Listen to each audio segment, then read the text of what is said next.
Singkil, 24 September 2024. Deklarasi kampanye damai untuk pemilihan kepala daerah Pilkada Serentak 2024 berlangsung di Kabupaten Aceh Singkil.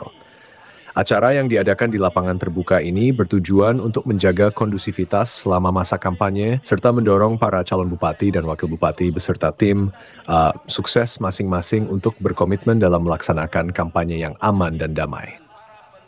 Acara deklarasi ini dihadiri oleh berbagai elemen, termasuk panitia pengawas pemilu, tokoh masyarakat, serta para calon pemimpin yang siap bertarung dalam pemilihan nanti.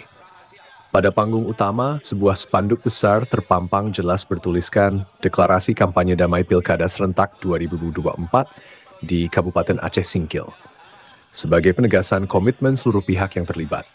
Sebagai simbol kesepakatan, naskah deklarasi dibacakan bersama-sama oleh para calon bupati dan wakil bupati. Mereka menandatangani pernyataan yang berisi janji untuk mematuhi aturan dan tidak melakukan tindakan yang dapat merusak kedamaian selama proses pemilu berlangsung.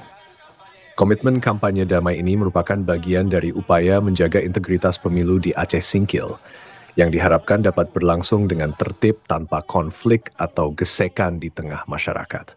Selain itu, deklarasi ini juga menjadi bentuk penghormatan kepada proses demokrasi yang sehat dan transparan. Muhammad melaporkan.